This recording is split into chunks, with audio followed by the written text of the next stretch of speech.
Assalamualaikum warahmatullahi wabarakatuh. Anda bersama saya Cikgu Faruzi. Kali ini saya akan kongsikan cara untuk mengemas kini maklumat APDM bagi anak-anak kita yang bersekolah di sekolah rendah ataupun sekolah menengah menggunakan aplikasi APDM. Yang penting dia atas talian. Bagaimana caranya? Saya akan tunjukkan selepas ini.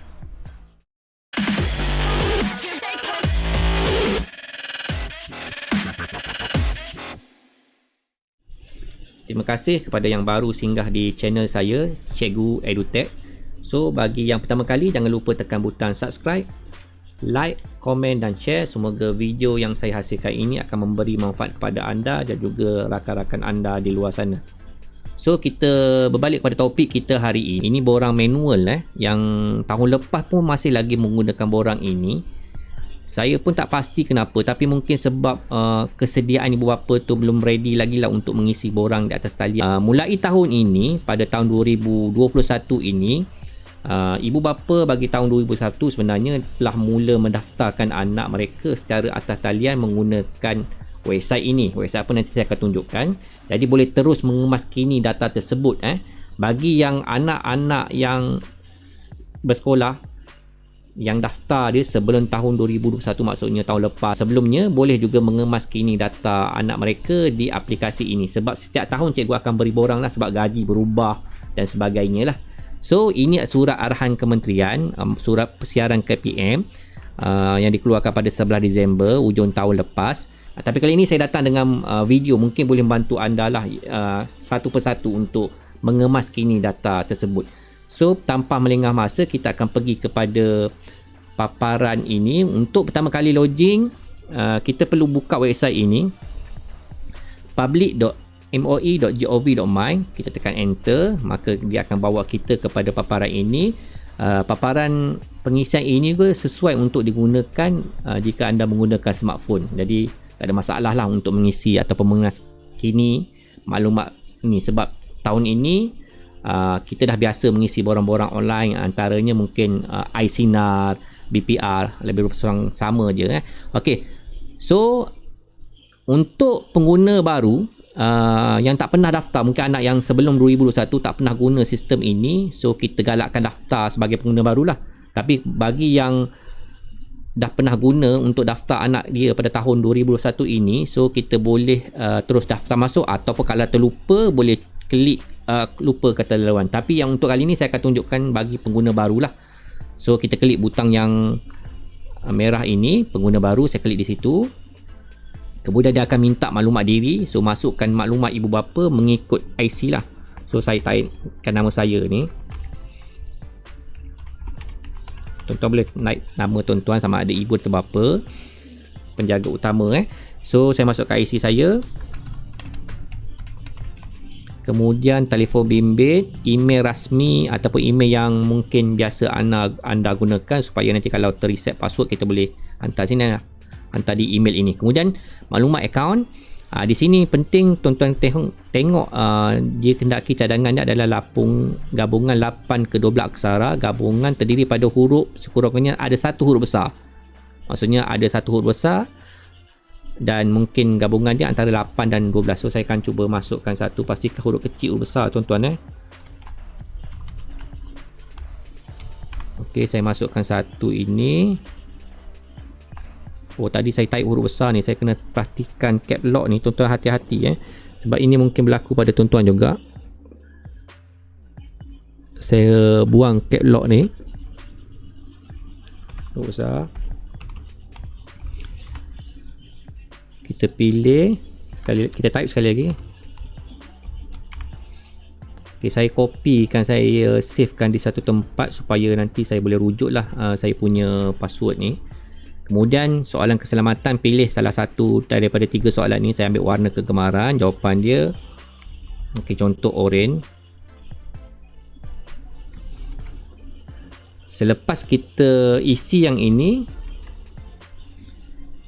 kita buat pengasahan kod ni, kita masukkan ni, menunjukkan kita ni bukan robot yang daftar sistem ini.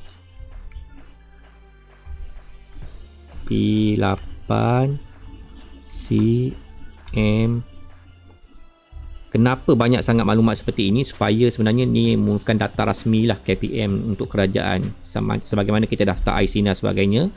So saya klik di sini daftar. Kita tengok, cuba bismillahirrahmanirrahim. Boleh tak daftar? Berjaya daftar. Ini IC saya, maka dah berjaya daftar lah. Dalam kes video tuan-tuan tengok ni, mungkin saya tutup lah gambar IC saya ni. So kita pergi klik pada halaman utama yang ini. Paparan ini kita masukkan IC kita. Kemudian kita masukkan kata laluan. Pastikan kata laluan ini sama yang tuan-tuan daftar tadi.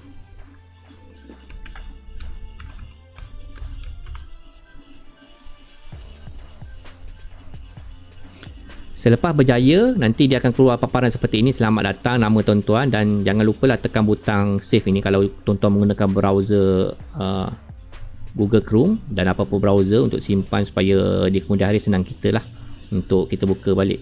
So dekat sini ada beberapa paparan utama lah. So saya akan ceritakan ini paparan utama dia. Kat sini ada pengumuman-pengumuman dia yang kita ini tahun 1, kehadiran, kemaskini.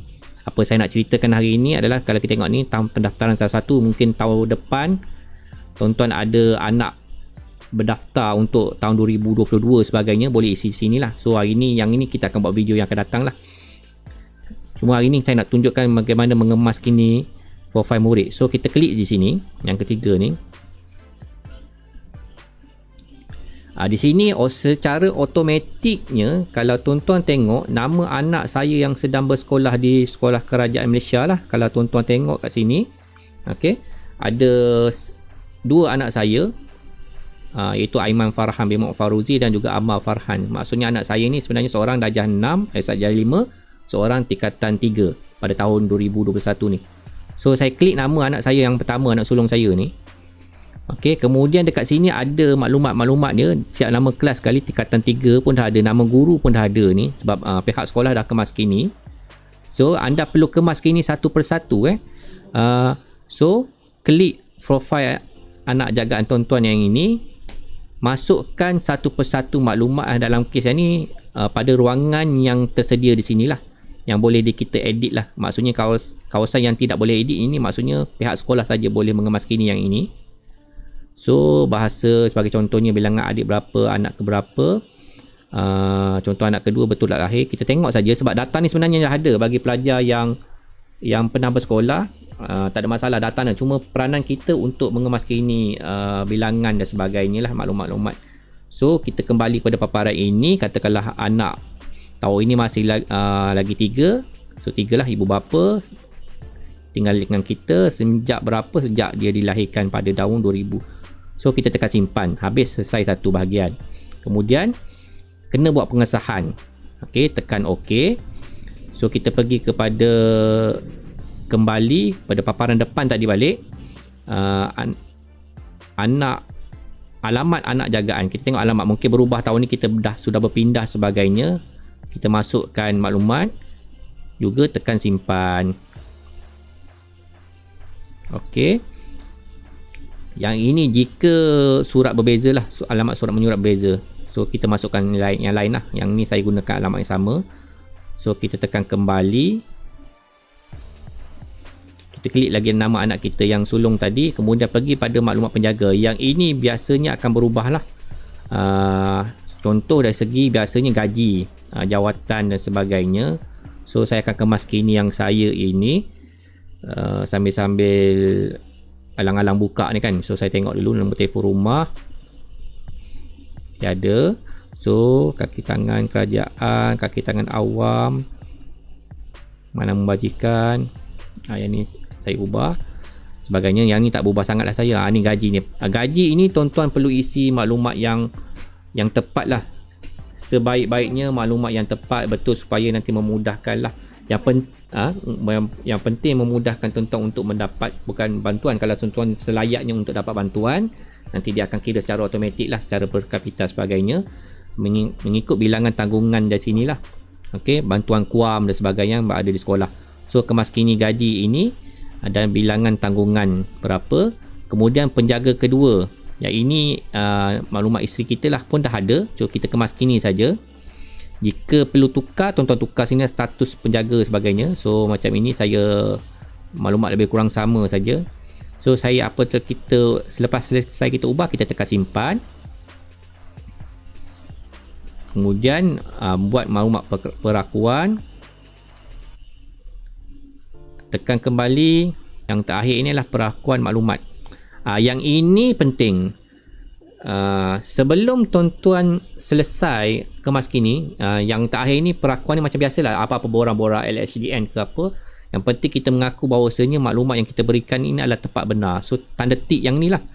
So macam saya perlu kemas kini lagi, saya biarkan dulu. Mungkin kalau tuan-tuan dah siap kemas kini, mungkin sebab perlukan data-data juga, contoh data gaji, nak tengok gaji sebagainya. So tuan-tuan kemas kini dulu yang bahagian profil jagaan anak, alamat dan juga maklumat penjaga. Yang ini tuan-tuan cetak untuk simpanan lah bila tuan-tuan dah buat pengesahan yang terakhir tadi. Okey, kita kembali kepada anak nombor 2. Begitu juga caranya. Setelah selesai, yang penting perakuan yang terakhir ini tuan-tuan tik lah tanda bahawasanya tuan-tuan sudah setuju dan maklumat yang diberikan adalah tepat dan sebagainya. So bila dah selesai kesemuanya, cetak dan simpan untuk rujukan tuan-tuan pada tahun akan datang lah, ataupun mungkin diminta oleh pihak sekolah sekiranya lah, tapi tak perlu sebenarnya sebab data semua dah disimpan dalam PDM. Ok, so lepas selesai tuan-tuan keluar. Saya harap video ini membantu anda, semoga memberi manfaat. Kalau baik boleh share dan kongsi kepada rakan-rakan anda yang di luar sana yang ada anak bersekolah di sekolah kerajaan Malaysia ini. Kita jumpa lagi dalam video yang akan datang. Assalamualaikum.